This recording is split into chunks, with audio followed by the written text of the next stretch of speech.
आखिर क्यों जापान का एजुकेशन सिस्टम दूसरे देशों से सबसे ज्यादा बेहतर माना जाता है? ऐसा क्या है जापान के एजुकेशन सिस्टम में कि जापान टेक्नोलॉजी के मामले में सबसे आगे है? तो चलिए जानते हैं जापान की स्कूलों के बेहतरीन नियमों के बारे में। दोस्तों, जापान में स्कूल का टाइम सुबह 8:30 बजे से शुरू होता है और सभी को टाइम पर पहुंचना जरूरी होता है। अगर स्टूडेंट 5 मिनट लेट हो जाता है तो उसे 1 सप्ताह तक जल्दी आकर अपनी क्लास की साफ सफाई करनी पड़ती है और यही उसकी सजा होती है। साथ ही जापान के स्कूलों में जो भी चीज सिखाई जाती है वो हर चीज प्रैक्टिकल करके ही समझाई जाती है। यहाँ पर सभी बच्चे सभी चीजों को प्रैक्टिकल करके ही सीखते हैं, इसीलिए यहाँ के लोग सबसे ज्यादा इनोवेटिव माने जाते हैं।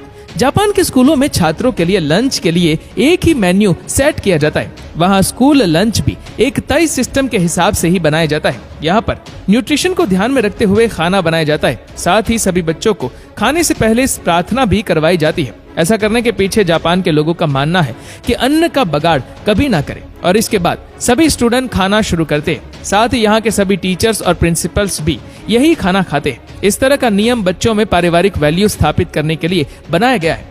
हैरान कर देने वाली बात तो ये है कि खाना खा लेने के बाद यहाँ के स्कूल को क्लीन करने के लिए कोई सफाई कर्मचारी नहीं होते, बल्कि स्कूल के सभी स्टूडेंट को मिलकर पूरे स्कूल की सफाई करनी होती है और स्कूल के सभी टीचर और प्रिंसिपल को भी ये सब करना पड़ता है। इसमें क्लास में झाड़ू लगाने से लेकर बाथरूम साफ करने तक सभी चीजों को साफ किया जाता है और इससे स्टूडेंट को साफ सफाई रखने की वैल्यू पता लगती है और यही काम को वही लोग अपना कर्म समझते हैं। साथ ही ऐसा इसलिए भी किया जाता है ताकि बच्चे बचपन से ही अपनी माँ के घर को साफ करवाने में मदद कर सके और साथ ही टीचर्स और प्रिंसिपल्स भी ये काम इसीलिए करते हैं ताकि बच्चों को ये दिखाया जा सके कि साफ सफाई करने में कोई छोटा या बड़ा नहीं होता। साफ सफाई करना छोटे से लेकर बड़ों तक सभी का फर्ज होता है। साथ में स्कूलों में बच्चों को ये भी सिखाया जाता है कि लोगों के साथ बातचीत कैसे करें, लोगों का मान सम्मान कैसे रखें और अपने भगवान को याद जरूर करें।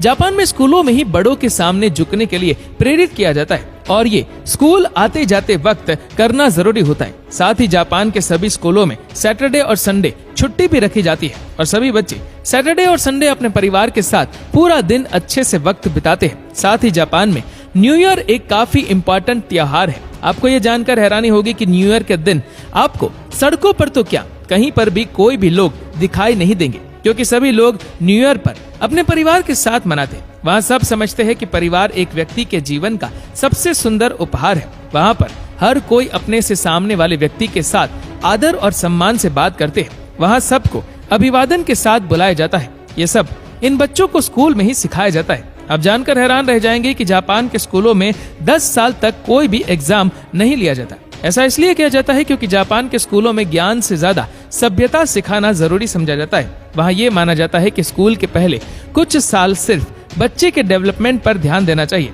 जिससे उसके अंदर अच्छे संस्कार डाले जा सके।